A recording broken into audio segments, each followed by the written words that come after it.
নমস্কার, রিপাবলিক বাংলার কথা হোক মঞ্চে আরও একবার আপনাদেরকে স্বাগত। আপনাদের সঙ্গে রয়েছি আমি সমাদৃতা, আর সমাদৃতার সঙ্গে রয়েছি আমি অনির্বাণ।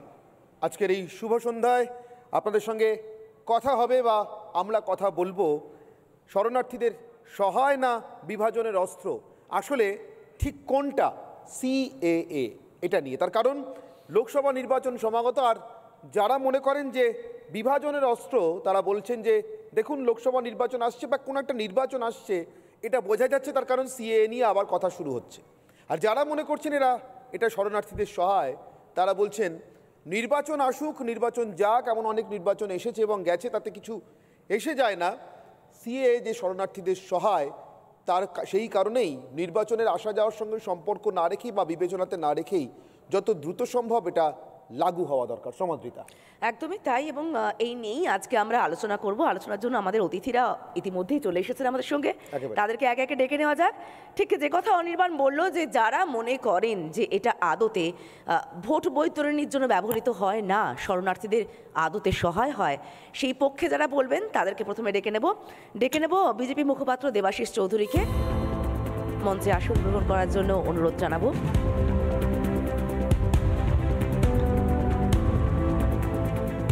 এরপর ডেকে নেব প্রাক্তন সেনা কর্তা ব্রিগেডিয়ার বিশ্বজিৎ চ্যাটার্জিকে,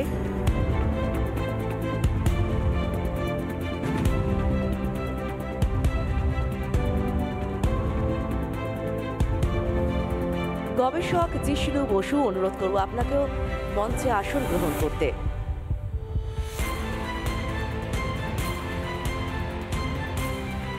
এবার যারা মনে করেন যেটা বিভাজনের অস্ত্র, নির্বাচন আসছে তাই আবার সিএ এর কথাও আসছে, তাদেরকে ডেকে নেওয়ার পালা। প্রথমেই অনির্বাণ বন্দ্যোপাধ্যায়, আইনজীবী। আমি ডেকে নেব এরপরে অনুরাধা পুততুণ্ড, পিডিএস নেত্রী। আমি এরপরে ডেকে নেব তাপস বন্দ্যোপাধ্যায়কে, আইএসএফ এর রাজ্য কমিটির সহসভাপতি। তাপসবাবুকেও মঞ্চে আসতে অনুরোধ করব। প্রথমে তাহলে কাকে ডেকে নেওয়া যায়? যারা মনে করছেন শরণার্থীদের সহায়, আগে তাদের কথা শুনি সমাদৃতা, তারপরে না হয় শুনবো উল্টো দিকের আপত্তি কোথায়। বেশ, তাহলে প্রথমে আমি বিজেপি মুখপাত্র দেবাশিস চৌধুরীকে অনুরোধ করব আপনার বক্তব্য রাখার জন্য। সত্যি কি সিএ শরণার্থীদের সহায়? যদি শরণার্থীদের সহায়ই হয়, তাহলে কেন এখনো সিএ আটকে? এই প্রশ্ন তো বিরোধীরা তুলছেনই।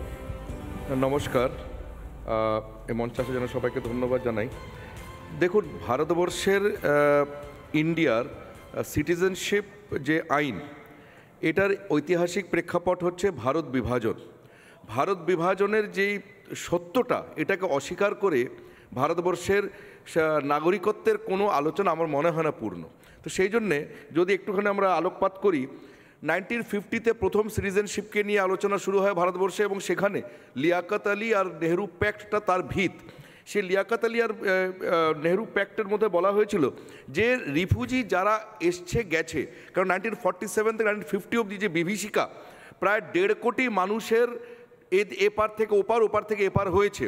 তো এই 1.5 কোটি মানুষের তাদের অবস্থানটা কি, কোন দেশের নাগরিক কে, কে পাকিস্তানের, কে ভারতের, কারণ একটা দাগ কেটে দিয়ে নতুন দেশ পাকিস্তান তৈরি করা হয়েছে।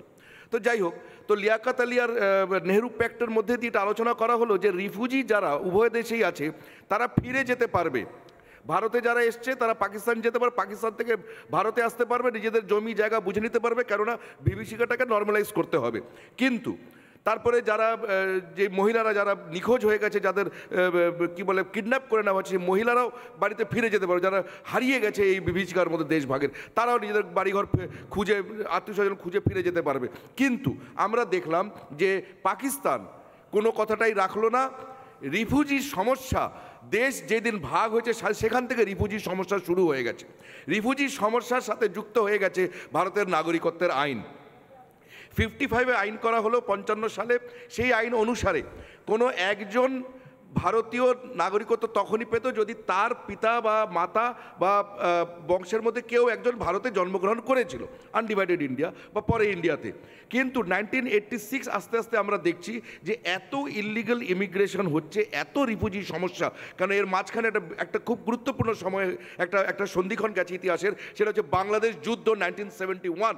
1965 থেকে 1971 আরেকটা বিভীষিকা এই উপমহাদেশে, এই উপখণ্ডে, আমাদের এই উপকূলে চলে এসছে, যখন আবার প্রায় 10 লাখ রিফিউজি, প্রায় 1 কোটি রিফিউজি, 10 লাখ তো নিহত হয়েছে, 1 লাখ রিফিউজি ইস্ট পাকিস্তান থেকে পশ্চিম বাংলায় এসছে।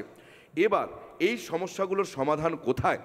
বারবার আমরা দেখছি ভারতবর্ষ একটি গণতন্ত্র থাকছে, ভারতবর্ষ একটা সেকুলার রাষ্ট্র থাকছে, ভারতবর্ষ সমস্ত রিফিউজিদের রাখার ব্যবস্থা সব কিছু করছে, কিন্তু ভারতবর্ষের যেই দেশটা তৈরি হলো পাকিস্তান, সে গণতন্ত্র থাকছে না, মিলিটারি ডিক্টেটরশিপ হচ্ছে, ইসলামী ধর্মান্ধতার মধ্যে চলে যাচ্ছে, রিলিজিয়াস পারসিকিউশন করছে, এমত অবস্থায় আর ভারতবর্ষে বারবার রিফিউজি ক্রাইসিস, রিফিউজিদের চাপ সৃষ্টি হচ্ছে, এমত অবস্থায় ভারতের কি করণীয়?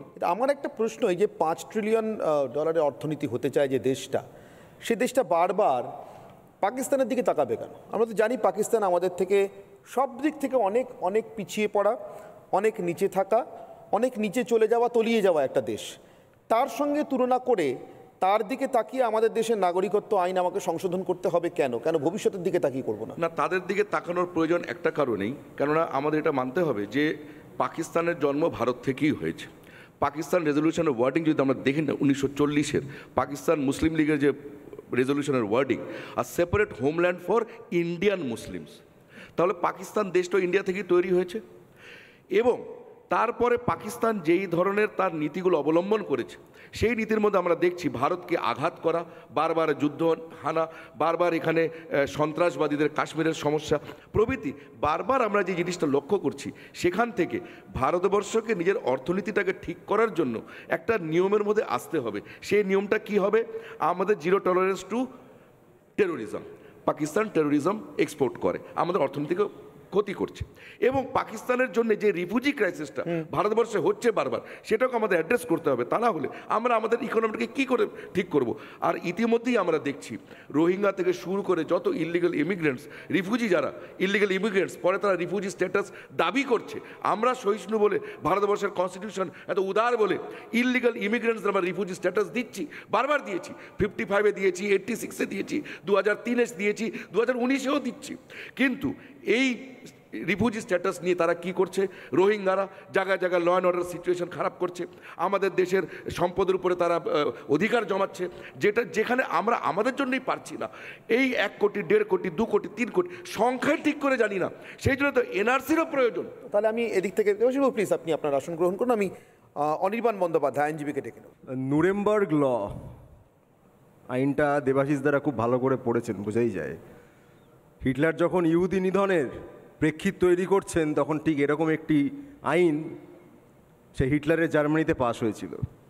সেখানে কে খুব পিওর জার্মান, এটা হিটলার ঠিক করে দেবে। সে বলবে, ভাই তুমি জার্মান, আমি বলে দিলাম তুমি জার্মান, তুমি থাকবে। এই তুমি ঠিক জার্মান না, একটু ভেজাল আছে, এই একে কনসেন্ট্রেশন ক্যাম্পে নিয়ে যা। এটাই ছিল ভিত্তি নুরেমবার্গ লয়ের। তার সঙ্গে দেখুন এই সিএএর পাশাপাশি দুটো আইন রেখেও দেখতে পারেন। স্রেফ জার্মানি সে 1932-33 ওই সময়গুলো পাল্টে 2018-19 বিজেপি, নরেন্দ্র মোদী এগুলো বসিয়ে দিন, খুব একটা তফাৎ খুঁজে পাবেন না, ভিত্তিটা একই। এবং দেবাশিস দাকে ধন্যবাদ যে সিএ এর সঙ্গে এনআরসিটা একই পংক্তিতে উল্লেখ করলেন, যদিও অমিত শাহ এখন করাটা বন্ধ করে দিয়েছেন, মানুষের চাপই বন্ধ করে দিয়েছেন।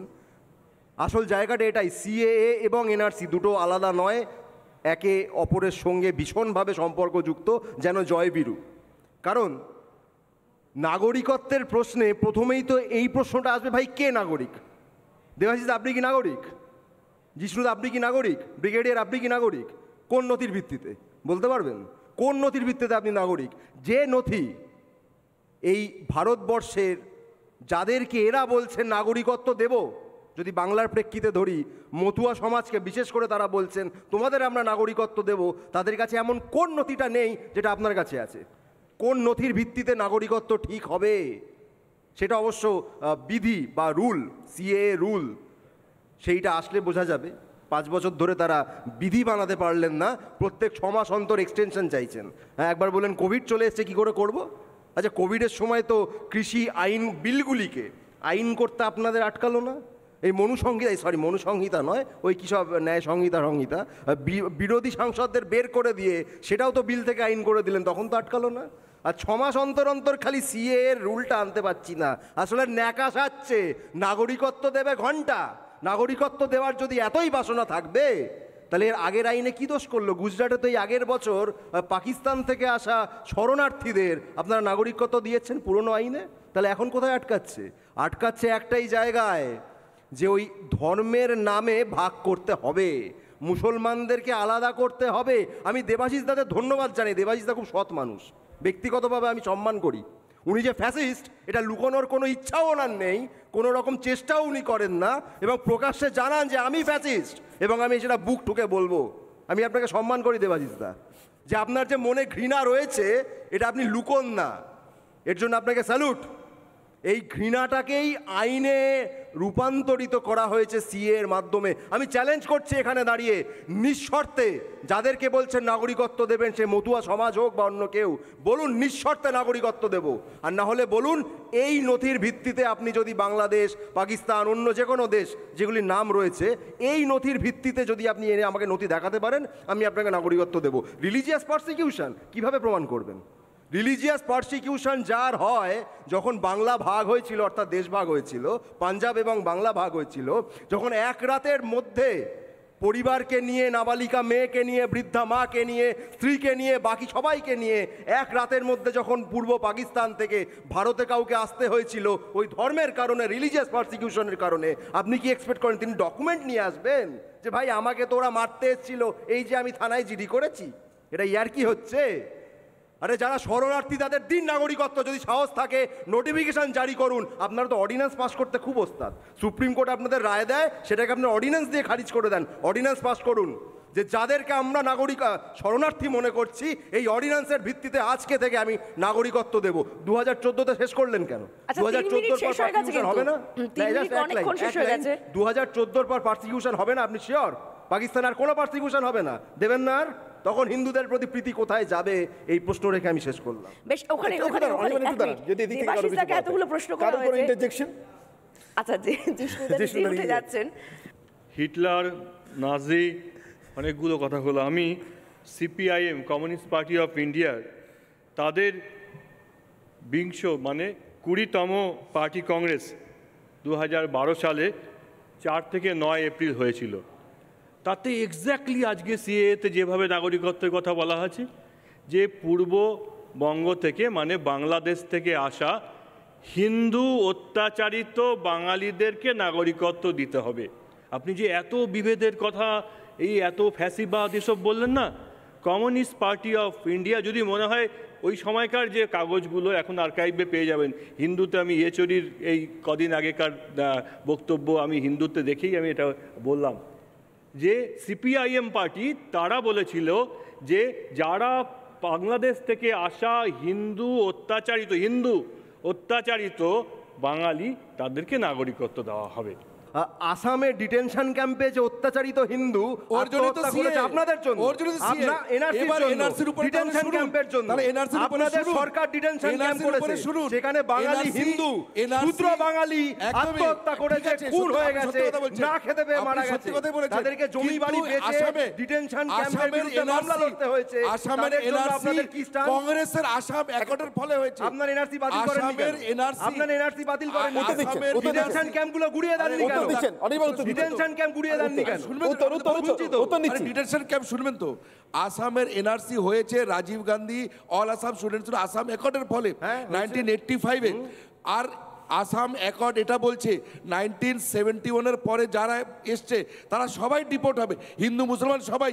এটা রাজীব গান্ধী কি করে সই করলে এটাতে? প্রাক্তন সেনাকর্তা ব্রিগেডিয়ার বিশ্বজিৎ চ্যাটার্জি নিশ্চিতভাবে তার কথা বলবেন, কিন্তু আমার বিশেষভাবে আগ্রহ থাকবে তার কাছ থেকে শোনার, একজন প্রাক্তন সেনাকর্তা হিসেবে তিনি সিএ বা এনআরসির কথা উঠে আসছে একই অনুষঙ্গে, এগুলোকে কিভাবে দেখছেন? দেশের সেবা করতে গিয়ে অভিজ্ঞতাটা কি? ওকে, জয় হিন্দ। একজন প্রাক্তন ব্রিগেডিয়ার সাহেবকে এখানে ডেকে তুই জিজ্ঞেস করো কি উনি কিছু বলুক সিএ সম্বন্ধে কিংবা এনআরসি সম্বন্ধে, সে প্রথমেই চেষ্টা করবে তোমাদের নিয়ে যেতে বর্ডার এরিয়াসে, যেটা বর্ডার টাস্ক ফোর্স বা বর্ডার ম্যানেজমেন্ট রয়েছে। সেখানকে আমরা যখন এনআরসি লাগু করতে যাচ্ছি তখন কিছুটা অনুভব আমার হয়েছে, সেটা আপনাদের সাথে শেয়ার করব। কিন্তু তার আগে দুটো কথা আমি বলতে চাই। বিশ্বকবি রবীন্দ্রনাথ বলে গেছিলেন, 7 কোটি মানুষের এ মুগ্ধ জননী রেখেছ বাঙালি করে, কিন্তু মানুষ করনি। সেই 7 কোটি এখন অনেক কোটি হয়ে গেছে। রবীন্দ্রনাথ ঠিক কী বলতে চাইছিলেন সেটাও আমরা আজকে অনেকভাবে বলতে চেষ্টা করতে পারি। কিন্তু আমার মতে যখন উনি বাঙালি বলেছিলেন, শুধু কেবল পশ্চিমবঙ্গ নয়, যারা বাঙালি তাদের সবার সম্বন্ধে বলেছেন। বাঙালি শুধু ওয়েস্ট বেঙ্গলে তো নেই, বাঙালি তো বাংলাদেশেও আছে, বাঙালি আছে ত্রিপুরাতে, বাঙালি আছে বিদেশে। বিশ্ব বাংলা আমরা সেটাই বলে থাকি। আর তার সাথে আরেকজন নাম নেব, কবিগুরু নজরুল ইসলাম, যাকে আমরা হাবিলদার কবি বলি। উনি বলে গেছিলেন দুটো শব্দ, যে আমরা একই বৃন্তের দুটি ফুল, হিন্দু মুসলমান। যখন সিএএ লাগু করতে চেষ্টা করেছিলাম আমরা, যখন পার্লামেন্টে পাস হয়ে গেছে এবং তারপরে যে পরিস্থিতি, তাতে বাইরে থেকে কিন্তু অনেক আপত্তি এসেছিল। কিন্তু কথা হচ্ছে, আমরা ঠিক তাই করতে যাব যেটা আমরা চাই, নাকি আমরা মার্কিন যুক্তরাষ্ট্রের কাছে যাব, ইয়া ইউনাইটেড নেশনসের কাছে যাব, কিংবা পাকিস্তানের ওপিনিয়ন নেব, কিংবা বাংলাদেশের ওপিনিয়ন নেব। CAA has been passed by Parliament, both by the upper house and the lower house, and has been signed by the President of India. It is implemented. তার মধ্যে যদি কিছু কিছু স্টেট বলতে চায় যে আমরা CAA মানব না, কা কা ছি ছি করো, তাই নিয়ে থাকি আমরা। So is that possible? 16 বছর আমি নর্থ ইস্টে কাটিয়েছি, ত্রিপুরাতে, সাদার্ন আসাম, শিলচরে, মেঘালয় এবং বর্ডার ডিস্ট্রিক্টসে। সেখানে যখন NRC লাগু করতে যাচ্ছি আমরা, কিংবা যেখানে যে ডিস্ট্রিক্ট অ্যাডমিনিস্ট্রেটর যখন লাগু করতে যাচ্ছে NRCতে, তার প্রচুর বিরোধিতা চলছে। কেন? কারণ সেখানে ডেমোগ্রাফিক ক্যারেক্টার ডিস্ট্রিক্ট, বর্ডার ডিস্ট্রিক্টগুলোতে পুরো পাল্টে গেছে। আর সেখানেই প্রশ্নটা আছে, who is a refugee and who is an illegal migrant. সিএতে মানে প্রমাণ করতে নাগরিকত্বের কোনো ধর্মের প্রয়োজন লাগে না, এক্স্যাক্টলি এটা আপনি বললেন। না না, নাগরিকত্ব আপনি এটা বললেন যে সিটিজেনশিপ হিন্দু কি মুসলিম কি দরকার, এটা কিন্তু আপনি বলেছেন, এটা অ্যাডমিট করলেন আপনি। ঠিক আছে, fine, okay. G, let me clarify that point. CAA has to be implemented, but it can be implemented with amendments. এটাই যদি আপনার বক্তব্য থাকে তাহলে ঠিক আছে, but then there is no further discussion, তাহলে ডিবেট করুন। কিন্তু আমি যদি বলি ইয়েস, CAA যেই দ্য প্রেজেন্ট কন্ডিশন যেমনিভাবে পার্লামেন্টে পাস হয়েছে সেটাই লাগু করা হোক, ইউ মাইট এগ্রি, আইল সে ইয়েস, ইউ ক্যান এগ্রি। আর যে কোনো ল যখন পাস হয়, তখন যখন ইমপ্লিমেন্ট করতে যাই আমরা, তখন দেখা যায় yes it requires further amendment, করবো আমরা, উইল ডু দ্যাট। বেশ, আমাদের সময় শেষে পরবর্তী বক্তাকে ডাকতেই হবে এবারে। অনির্বাণ, তাপসবাবুকে আমি ডেকে নেবো এদিক থেকে। তাপস বন্দ্যোপাধ্যায়, রাজ্য কমিটির সহসভাপতি ISF-এর। তাপসবাবু ইতিমধ্যে একটা ইন্টারজেকশন পয়েন্ট দিয়েও ছিলেন, এবার মনে হয় তাপসবাবুর সরাসরি নিজস্ব বক্তব্য। তাপসবাবুর কাছ থেকে একটা বিষয় আপনার বক্তব্যের সঙ্গেই জেনে নিতে চাইবো, আলাদা করে বলতে পারেন, এর সঙ্গেও বলতে পারেন। এই যে 3টে দেশের কথা বারবার উঠছে, বাংলাদেশ, পাকিস্তান এবং আফগানিস্তান, এই 3টে দেশ থেকে ধর্মীয় কারণে অত্যাচারিত হয়ে অথবা অন্য কোনো কারণেই অত্যাচারিত হয়ে, মানে এই ধরনের ধর্মীয় পরিচিতি বা সত্তার জায়গা থেকে অত্যাচারিত হয়ে ভারতে চলে আসতে চান, কিন্তু হিন্দু, বৌদ্ধ, খ্রিস্টান বা জৈন নন, অন্য কোনো ধর্মের মানুষ বা অন্য কোনো ধর্ম বিশ্বাসী মানুষ, এমন কোনো মানুষের কথা আপনারা জানেন? মানে যারা নাগরিকত্ব চাইছেন কিন্তু পাচ্ছেন না CAA এর জন্য। শুভ সন্ধ্যা, সবাইকে অভিনন্দন। শুধু আমি আজকের যে সাবজেক্ট, CAA শরণার্থীদের আশ্রয়স্থল না বিভাজনের অস্ত্র, আমি মনে করি কোনোটাই নয়। আমি এর বিপক্ষে বলছি। আসলে ভারতবাগের মধ্যে দিয়েই শরণার্থীর প্রশ্নটা এসছেন, যিনি ওনারা বলেছেন, সঠিকভাবে বলেছেন। এটা তো ঘটনা, কখন উদ্বাস্তু হয় মানুষ আগে ভাবতে হবে। দুটো প্রেক্ষাপট থাকে, মূলত থাকে, আগে তো রাষ্ট্র ব্যবস্থা ছিল না। রাষ্ট্র ব্যবস্থা তৈরি হলো কিসের জন্য? রাজা, আগে ছিল রাজা প্রজা, পরে হতো মানুষ ভোট দিয়ে কাকে নির্বাচিত করবে তিনি নিয়ন্ত্রণ করবে সরকারকে। এবং ভারতবর্ষের ভারত ভাগ কিন্তু শুধুমাত্র হিন্দু মুসলিমকে কেন্দ্র করে নয়, এটা বুঝতে হবে যে একটা শ্রেণীর পুঁজিপতি শ্রেণী, তারা কিন্তু পুঁজিপতি হিন্দু মুসলমান হয় না, তারা সবাই কায়েমি স্বার্থে ভারত ভাগ চেয়েছিলেন। ঠিক আজকেও যখন গ্লোবাল অর্থনীতির যে মন্দা বাজার তৈরি হয়েছে, তখন একচেটিয়া পুঁজিপতি মুৎসুদ্দি পুঁজি এবং ফ্লোটিং পুঁজি, সেই পুঁজিরকে রক্ষা করবার জন্য ভারতবর্ষের শাসক শ্রেণী যে দাসত্ব করছে তার একের একের নিদর্শন আছে। অর্থাৎ সিএ লাগু হলে কি হবে? ঠিক কথাই বলেছেন, সিএ লাগু হলে কিছু বেনাগরিকত্ব হবে। এই বেনাগরিকরা কি বাংলাদেশে ফিরে যাবে, আফগানিস্তানে ফিরে যাবে, পাকিস্তানে ফিরে যাবে? না, তাদের জন্য ডিটেনশন ক্যাম্প তৈরি হয়েছে আসামে, যেটা দেখছেন। আর এই ডিটেনশন ক্যাম্পে তাদের রাখা হবে। তার পরবর্তী সময় এদেরকে, আমি তো আমার ট্যাক্সের টাকায় তাদের সরকার নিশ্চয়ই খাওয়াবে না, অর্থাৎ তাদের বেকার শ্রম সস্তা শ্রমিক হিসাবে তখন সাপ্লাই করা হবে একচেটিয়া পুঁজিপতি এদের উপরে, সাম্রাজ্যবাদী পুঁজির যে ব্যবসা বাণিজ্যকে বাড়ানোর জন্য তাদেরকে নিয়োগ করাবে। এটা হচ্ছে এই সরকারের মূল উদ্দেশ্য। আসলে আমি বলতে চাচ্ছি, এই শরণার্থীদের আশ্রয়স্থল এটা একদম ভুয়ো, একেবারেই ভুয়ো। তার মধ্যে দিয়ে তারা রাজনৈতিক একটা ফায়দা তোলার জন্য সবাই উঠে পড়ে লেগেছে, এবং এই রাজনৈতিক ফায়দার মধ্যে দিয়ে একটা নতুন করে ক্যাপিটালিজমের তাদের পোষণ করবার চেষ্টা হচ্ছে। আমার 3 মিনিট হয়নি, 3 মিনিট বলে নি, 3 মিনিট জাস্ট শেষ হয়েছে। আপনি কি একটা লাইন আরো বলতে চান, একটা সেন্টেন্স বলতে চান? বলুন, কমপ্লিট করুন। ব্যাপারটা হচ্ছে, আসলে আমাদের দেশের শরণার্থীদের যে জিনিস দেখানো হচ্ছে সেই জিনিসটা কিন্তু একটা সোনার পাথর বাটি, বাস্তবিক তার রূপদান করা অসম্ভব 130 কোটির দেশে, এটা বলেই আমি মনে করি। কাউকে প্রমাণ করতে হবে না যে রিলিজিয়াস পারসিকিউশন হয়েছে। রিলিজিয়াস পারসিকিউশন যে হয়েছে এটাকে মেনে নিয়েই সিএ করা হয়েছে। এখানেই আপনারা ভুল, আপনি ভুল করছেন। আইনটা দেখুন, আর সিএ আপনি মনে হয় ভুল করছেন। কারণ আইনটা দেখুন ভালো করে, সিএটা দেখুন। কারণ করতে হবে তাকে ছিনিয়ে নেওয়ার জন্য করা হয়নি। এখানেই আপনারা পলিটিক্স করছেন, এখানেই আপনারা বলবে না, এখানে আপনারা বিচ্ছিন্নতাবাদী রাজনীতি করছেন। কারোর সিটিজেনশিপ নেওয়ার জন্য বিচ্ছিন্নতাবাদী কাকে বলে একটু বলবেন, কাইন্ডলি প্রমাণ করতে হবে না। বিচ্ছিন্নতাবাদী মানে কি স্পেসিফিক্যালি বলা হচ্ছে, এটা ব্যবহার করলেন তো আমি আপনাকে প্রশ্ন করছি, বিচ্ছিন্নতাবাদী কাকে বলে? সেই জন্যই তো বলা হচ্ছে বারবার যে শুধু হিন্দু, বৌদ্ধ, শিখ, খ্রিস্টান, জৈন এদের জন্যই বলা হচ্ছে, কেননা এটাও হিস্টোরিক্যাল ফ্যাক্ট যে এদের উপরেই রিলিজিয়াস পারসিকিউশন হয়েছে। আফগানিস্তান, পাকিস্তান, বাংলাদেশে এদের উপরেই শুধু রিলিজিয়াস পারসিকিউশন হয়েছে। আইনে এটা বলা আছে, তাকে প্রমাণ করতে হবে, তাকে প্রমাণ করতে হবে। আপনি আইনটা পড়ুন না আরেকবার, আর আপনি পড়ুন না আরেকবার আইনটা, আপনি পড়ুন না আইনটা। আমি তো পড়ে বলছি আইনটা, আমরা তো আইনটাকে পড়ে বলছি। আরে আমিও আপনাকে পড়েই বলছি। তাপসবাবু, একটা প্রশ্ন আপনার কাছে আমার ছিল, সেই প্রশ্নটার উত্তর পেলাম না। বাংলাদেশ, পাকিস্তান এবং আফগানিস্তান থেকে ভারতে চলে এসেছেন বা ভারতে আসতে চান ধর্মীয় কারণে অত্যাচারিত হয়েই, এদের মধ্যে হিন্দু, বৌদ্ধ, খ্রিস্টান, জৈন এর বাইরে অন্য কোনো ধর্ম সম্প্রদায়ের বা বিশ্বাসের মানুষের খোঁজ আপনি জানেন? একজন হলেও চলবে না?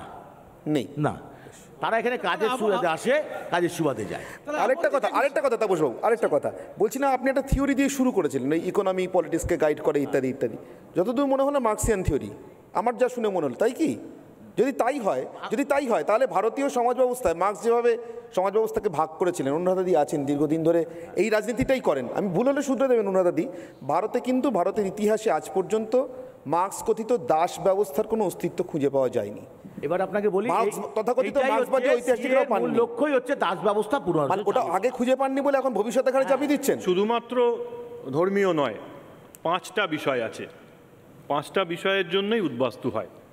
একটা ধর্মের জন্য, দ্বিতীয়ত ভাষার জন্যে, তৃতীয়ত তার জাতি মানে ন্যাশনালিটির জন্যে, চতুর্থত সে যদি কোনো একটা বিশেষ সোশ্যাল গ্রুপে বিলং করে তার জন্যে, আর পঞ্চম যেটা সেটা রাজনৈতিক মতামত। আপনি বলুন না রাজনৈতিক কারণে নয়। UNHCR, United Nation High Commission for Refugees, তার 1951-এর জেনেভা কনভেনশন আর 1967-এ উরুগুয়ে প্রোটোকলে এর ডেফিনেশন, কমপ্লিট ডেফিনেশন আছে, কে উদ্বাস্তু আর কে ব্রিগেডিয়ার সাহেব যে বলছে না ইললিগাল ইমিগ্রেন্ট, এই দুটোর পরিষ্কার ডেফিনেশন আছে। তার মধ্যে বলা আছে, আপনি যে বলেন রাজনৈতিক কারণে হয় না, রাজনৈতিক কারণেও হয়। এই 5টা কারণের জন্য তারা যদি ভীত সন্ত্রস্ত হয়ে তার নিজের দেশে যেতে না চান, এরকমই বলা আছে, ভীত সন্ত্রস্ত হয়ে না চান, তাহলেই দ্বিতীয় দেশে তিনি প্রথম দেশের উদ্বাস্তু। এবার বলুন। চট করে উত্তরটা নিন। এবার আপনি বলুন, 1 মিনিট হয়ে গেছে না ইন্টারজেকশন, এবার আপনি বলুন। সিএ এর উপর আলোচনা করেছি। এই সিএ হচ্ছে আমার ইন্ডিয়াতে চালু হয়েছে, সারা বিশ্বে না। এই সিএতে যে বিষয়, এখানে রাজনৈতিক কারণ নেই, আমি কিন্তু সিএ নিয়ে বলেছি। মোশনটা ছিল, আমি মোশনের উপর কথা বলেছি। সিএ কি উদ্বাস্তুদের আশ্রয়স্থল? প্রেক্ষাপট ভারতীয়, সেইখানে কিন্তু কোথাও রাজনৈতিক অর্থনৈতিক কারণে নেই। আমার প্রেক্ষাপটটা ছিল, আমি সাবজেক্টের বাইরে যাইনি, ভালো করে বুঝবেন। সিএ হচ্ছে আমার দেশের। না না, আপনি রাষ্ট্রসংঘের কথা বলেন না, রাষ্ট্রসংঘের সনদের কথা বলেন না, রাষ্ট্রসংঘের কথা বলছেন, উদ্বাস্তুদের কথা বলছেন। পরিষ্কার বলা যায় হিন্দু মুসলিম খ্রিস্টান ধর্মীয় কথা বলা হয়েছে। ধর্মীয় ভাবে যারা না, আপনি রাষ্ট্রসংঘের সনদ, আমি ওই প্রশ্নে তাপসবাবু আপনি রাষ্ট্রসংঘের সনদের কথা বলতে গিয়ে বলেছিলেন বলুন, ওখানে অন্য কারণে হয়তো স্লিপ আপ টাঙও হতে পারে। বেশ। কৃষ্ণবাবু এবার আপনার 3 মিনিট। বাংলায় দাঁড়িয়ে, কলকাতায় দাঁড়িয়ে কেউ যদি সিএ এর বিরোধিতা করেন, বা উনি যেটা বললেন, কেউ যদি ওরকম একটা অবান্তর কথা লেখেন, তাহলে মনে খুব কষ্ট হয়। সারা ভারতবর্ষের মধ্যে সিএএ লাগু হলে যদি কোনো একটি জনগোষ্ঠীর লাভবান হয়, সেটা হবেন বাংলাদেশ থেকে এখানে আসা, পূর্ব বাংলা থেকে এখানে আসা হিন্দু উদ্বাস্তুরা। কারণ পাঞ্জাবে কারোর কোনো বিষয় নেই, অন্য কোনো রাজ্যের কারোর কোনো বিশেষ বিষয় নেই।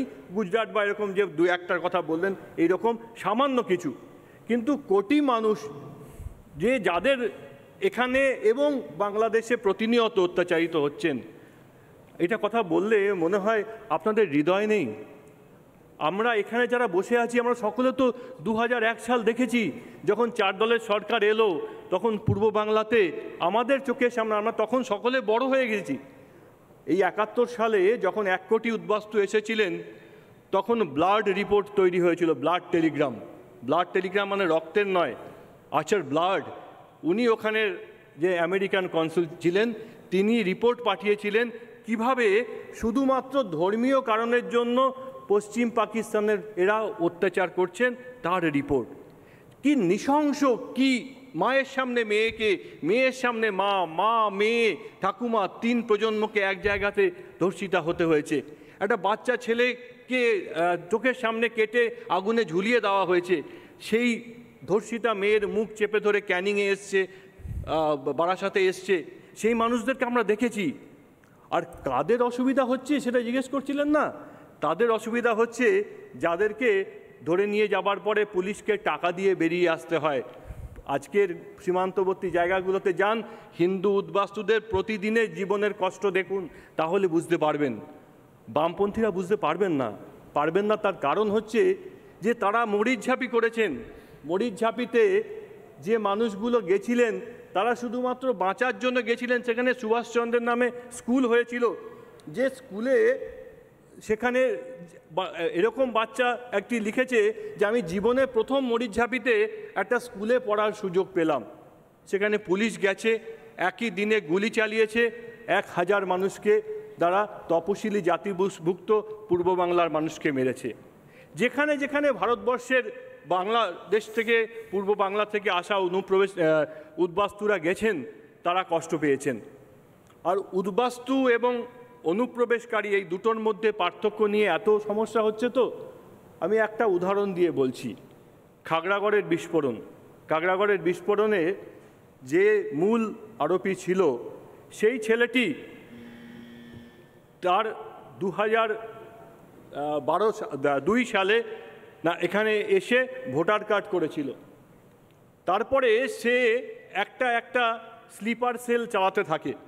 ভারতবর্ষের হিন্দু নয়, মুসলমান, ভারতীয় মুসলমান বাচ্চা মেয়েদেরকে ওই শিমুলিয়ার মাদ্রাসার থেকে তুলে আনে।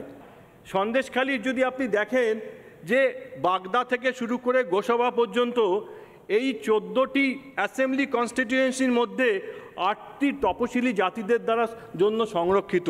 সন্দেশখালি তপশিলি উপজাতির জন্য সংরক্ষিত। কিন্তু বিগত 3 দশকের হিসেবে দেখুন যে ওখান থেকে তপশিলি মানুষদের এথনিক ক্লিনজিং হচ্ছে। এই এথনিক ক্লিনজিংয়ের কারণ হচ্ছে ওখানে যে ক্যাটেল স্মাগলিংয়ের সঙ্গে, গো পাচারের সঙ্গে এবং সীমান্ত যে অপরাধের সঙ্গে যুক্ত আছেন, সেই অপরাধের সঙ্গে যুক্ত মানুষদের যারা ওপার বাংলা থেকে এসে ইললিগাল ইমিগ্রেন্ট এই জায়গাতে করছেন। বেশ, কৃষ্ণবাবু, সময় যেহেতু শেষ হয়েছে, আমার একটাই প্রশ্ন বাংলাদেশ নিয়ে এত কথা হচ্ছিল বলেই আমি প্রশ্নটা করছি। দেখুন, দর্শন পড়া, ভারতীয় দর্শন পড়া মানুষ হিসেবে আমি এটা জানি যে আমাদের দেশে যারা কাপিল বা সাংখ্য অর্থাৎ কপিলের অনুসারী বা সাংখ্য মতে বিশ্বাসী, সেই নাস্তিকদেরকেও সনাতন ধর্মেরই অন্তর্ভুক্ত করা হয়, তাদেরকে সোকল্ড অহিন্দু বলা হয় না। কিন্তু স্বামী বিবেকানন্দ বা শ্রীরামকৃষ্ণের ঔদার্যে তো ভারতের আইন তৈরি হয়নি, আইনটা আইন, বাস্তবতা। সে আইনে 4টে ধর্মের কথা লেখা আছে বা 5টা ধর্মের কথা লেখা আছে এই 3টে দেশের ক্ষেত্রে, বাংলাদেশ, পাকিস্তান, আফগানিস্তান।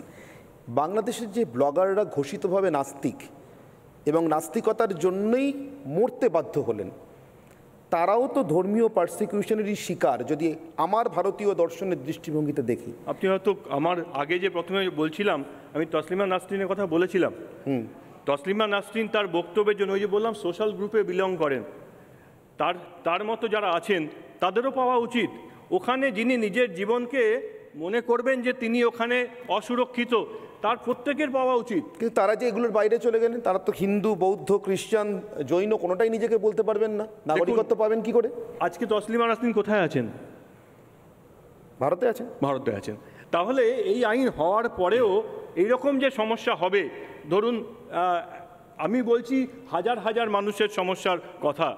আমি একজন পূর্ব বাংলার উদ্বাস্তু পরিবারের মানুষ থেকে হয়ে আমি জানি আমি ওই কান্না শুনেছি যে ধর্ষিতা মেয়ের মুখ চেপে ধরে যে বাড়ি থেকে এসছে, সে বাড়িতে নতুন একটা লোককে দেখতে পাচ্ছি, তার বাড়িতে ধর্ষিতা একটা মেয়েকে নিয়ে যে রাত্রিবেলা কাঁদছে, তার মুখ চেপে ধরেছে, এটা আমি দেখেছি। আপনি তসলিমার কথা বলছেন, বা এরকম যদি 5 জন 10 জন হয়, তাদের জন্য তো আছে ভারতবর্ষ, সারা পৃথিবীতে।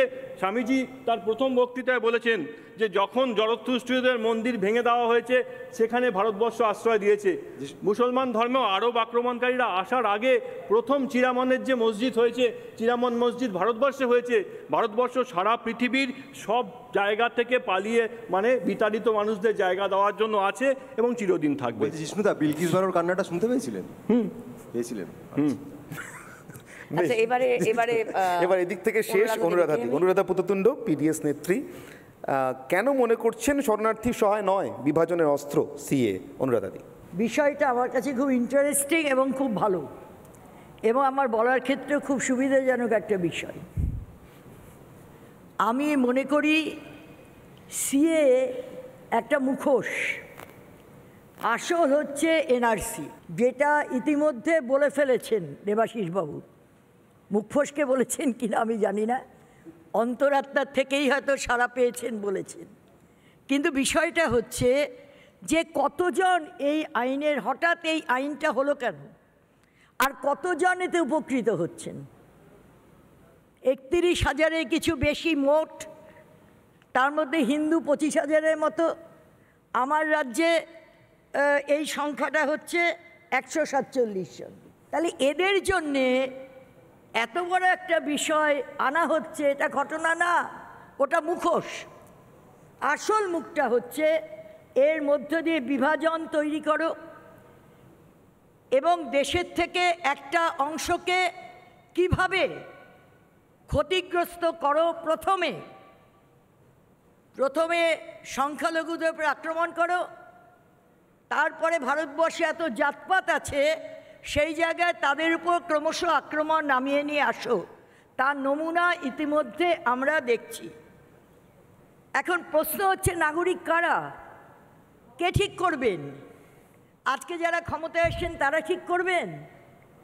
1947 সালে দেশভাগ বলেছেন, যেভাবে বলেছেন আমার মাঝে মাঝে তো ইতিহাসটা গুলিয়ে যাবে এরকম কথা হলে। দেশভাগটা হয়েছিল, তার দায় তো মানুষের ছিল না। সাধারণ মানুষ সেই দায় নিয়ে নিজেদের ভিটে মাটি ছেড়ে এক রাতের মধ্যে মানে পাগলের মতো ছুটতে তারা বেরিয়ে আসলেন। তাদের উপর কি কেউ মারদাঙ্গা করেছিল সেদিন? আরেকটা অংশের মানুষ কি তাদের উপর আক্রমণ করেছিলেন? তা তো নয়। দেশভাগের কারণে, কতগুলো প্রচারের কারণে, এবং সেদিন দাঁড়িয়ে এটাকে সুনির্দিষ্টভাবে এই মানুষদের রক্ষা করার কাজ না হওয়ার কারণে চলে এসেছিলেন। আজকে ঠিক হবে? কার কাছে কবে কার ঠাকুরদা? আজকে তো 4th জেনারেশন, 4র্থ প্রজন্ম চলছে স্বাধীনতার পরে। 5ম প্রজন্ম হাঁটি হাঁটি পায় চলা শুরু করেছে। তাহলে আজকে ঠিক হবে যে কাদের হাতে রেশন কার্ড আছে, কাদের ভোটার ইয়েতে কার নাম আছে, আর বাকিরা যাদের কাছে থাকবে না তারা সব দেশের বাইরে চলে যাবে এবং বলবেন তারা কি খালি সংখ্যালঘু অংশের মানুষ? তার তো বিরাট অংশ হচ্ছে হিন্দু অংশের মানুষ। ফলে এটা, এবং যারা আসছেন আমি শুনলাম খুব কষ্ট পাচ্ছেন, কেউ কেউ নির্যাতিত মেয়েরা হয়েছে। কত মেয়ে স্বাধীনতার সময় ধর্ষিতা হয়েছেন, বাবার হাত মার হাত ছেড়ে গেছেন।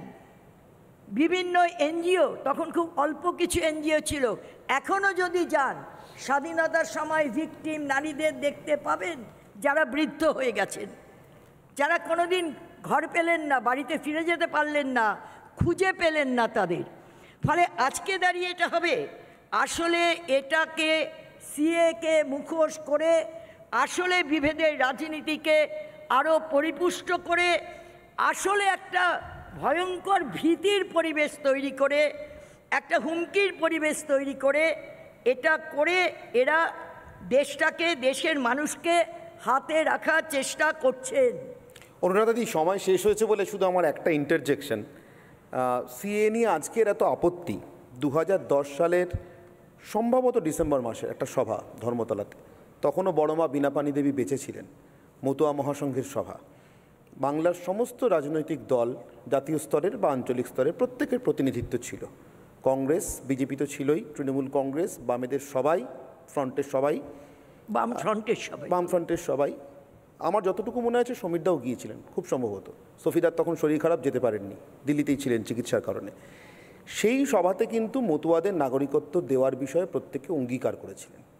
এখন আমার প্রশ্ন, 2010-এ এই সব পেয়ে যাওয়া মতুয়ারা, যাদের কথা শুনলাম আমি একটু আগে, তাদের নাকি সবই আছে, তাদের নতুন করে কিছু দরকার নেই, এ রাজ্যের মুখ্যমন্ত্রীও বলেন, তাহলে তাদেরকে নতুন করে নাগরিকত্ব দেওয়ার যে প্রতিশ্রুতি দলমত নির্বিশেষে প্রত্যেকটি রাজনৈতিক দল দিয়েছিল, বিজেপি ছিল সঙ্গে, আর বাকিরাও ছিল যারা আজকে সিএ বিরোধিতা করছে, তারা কি একটা না হওয়া জিনিসকে মান্যতা দিতে চেয়েছিল, বা নাকি এটা হয়ে যাওয়া জিনিসকে নতুন করে দেওয়ার নির্বাচনী প্রতিশ্রুতি ফুলিয়েছিল, কোনটা?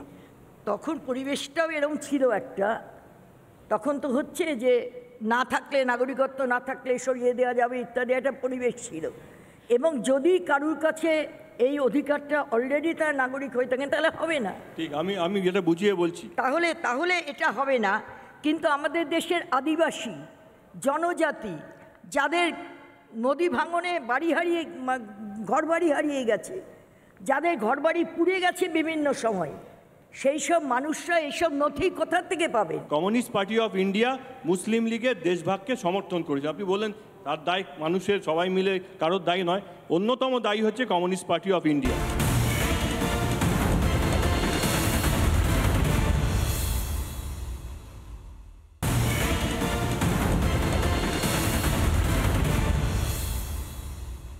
Communist party of India Muslim লীগের দেশভাগকে সমর্থন করেছে। আপনি বললেন তার দায় মানুষের, সবাই মিলে, কারোর দায়ী নয়, অন্যতম দায়ী হচ্ছে কমিউনিস্ট পার্টি অফ ইন্ডিয়া।